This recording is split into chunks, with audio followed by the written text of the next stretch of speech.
The ceasefire is breaking, and what happens next could change the world. Right now, in one of the most important waterways on Earth, tensions are rising faster than anyone expected. Reports are coming in of aggressive drone activity, military movements at sea, and direct confrontations that were supposed to stop under a fragile pause. But that pause is no longer holding. What we are seeing is not just another moment of tension. It may be the start of something much bigger. The question is simple, but the answer is dangerous. Are we heading toward open war? Just days ago, there was still hope that the situation would calm down. The ceasefire, although weak, was giving both sides a chance to step back.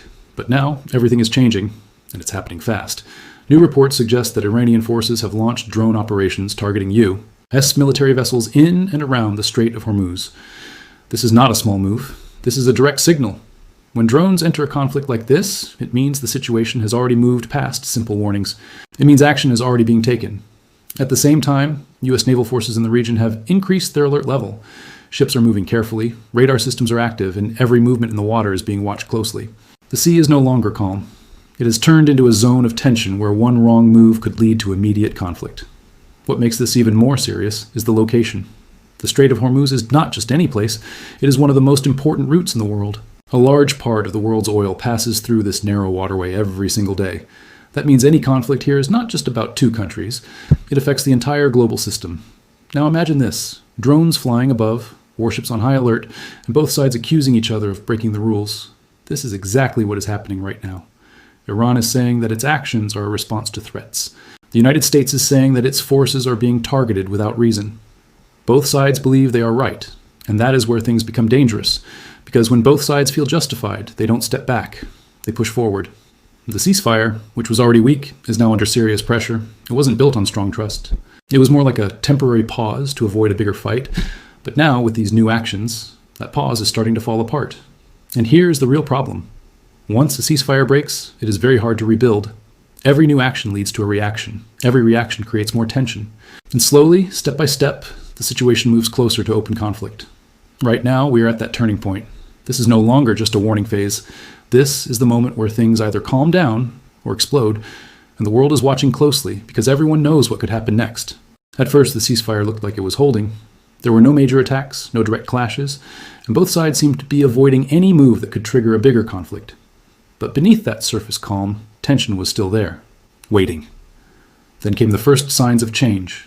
Unusual drone activity was detected in the region. These were not random movements. These were controlled operations, carefully directed toward key areas where U.S. military vessels were present. Drones are often used for surveillance, but in a situation like this, they can also be used as weapons. And that is what raised alarm immediately. Soon after, reports began to emerge that some of these drones had moved dangerously close to U.S. ships. This is not a normal situation. When unmanned aircraft approach military vessels in a high-tension zone, it is seen as a threat, even if no direct strike happens. In response, U.S. forces increased their defensive posture. Warships adjusted their positions. Radar systems were fully activated. Every signal, every movement, every object in the air or water started being tracked. The environment shifted from cautious observation to active readiness. At the same time, communication between the two sides became more aggressive. Statements were released, each side blaming the other. Iran claimed that its actions were defensive, saying it was responding to pressure and threats in the region. On the other hand, the United States stated that its forces were being targeted in an unsafe and unacceptable way. This exchange of accusations is important, because once both sides start publicly blaming each other, it becomes harder to step back. Each statement increases pressure, not just on the military, but also on leadership. And then came the clashes at sea. While full details are still unclear, reports suggest that there have been close encounters between naval forces in the Strait of Hormuz. Ships moving near each other, warnings being issued, and in some cases, direct confrontation. Even without large-scale attacks, these moments are extremely dangerous. Why? Because in such situations, decisions are made in seconds. A warning signal, a misread movement, a sudden reaction. Any of these can turn a tense situation into a real conflict instantly. And once that happens, there is no easy way to stop it. What makes this even more serious is how quickly things escalated. Just a short time ago, there was still some control. Now, within days, the situation has shifted into a high-risk zone where both sides are active, alert, and prepared. This is no longer a slow build-up. This is rapid escalation. And the most worrying part is that neither side appears to be stepping back. Instead, each move is being met with another move. Action, reaction, escalation. This is how conflicts grow. Not from one big decision, but from many small ones that slowly push the situation out of control. Right now, that is exactly what is happening in the Strait of Hormuz. And the further this continues, the harder it will be to stop. The Strait of Hormuz is one of the most important waterways on Earth. Every day, a huge portion of the world's oil passes through this narrow route. Tankers move constantly, carrying energy that fuels countries, industries, and entire economies. It is like a lifeline. And right now, that lifeline is under pressure. When tension rises in this region, the first impact is felt in global oil markets. Even the fear of conflict can push prices higher. And when prices rise, it doesn't just affect governments or big companies. It affects ordinary people everywhere. Fuel becomes more expensive, transportation costs increase, and the price of basic goods starts to rise. So what is happening here is not isolated, it spreads quickly. But the impact is not only economic, it is also strategic. The Strait of Hormuz connects major oil-producing countries to the rest of the world. If this route is blocked, slowed down, or made unsafe, it can disrupt global supply chains in a serious way. Countries that depend on imported energy could face shortages. Industries could slow down. Entire systems could feel the pressure. And this is where the situation becomes even more dangerous. Because when global systems are affected, more countries start paying attention. And sometimes they start getting involved. Allies step in. Support is offered. Positions are taken. What begins as a regional conflict can slowly turn into a wider one. We have seen this pattern before in history. Small conflicts in key locations can grow into something much bigger when global interests are at risk. Right now, the Strait of Hormuz is exactly that kind of location. At the same time, military presence in the region is increasing. It's not just about one or two forces anymore. Multiple countries are watching closely, adjusting their positions, and preparing for any possible outcome. This creates a crowded and tense environment where the risk of misunderstanding becomes even higher. And in such an environment, even a small mistake can have serious consequences. Another important point is uncertainty. No one knows exactly what will happen next. Will the situation calm down, or will it continue to escalate? This uncertainty itself creates pressure. Markets react, governments prepare, people become concerned, and when uncertainty grows, so does fear. Right now, the world is not just watching.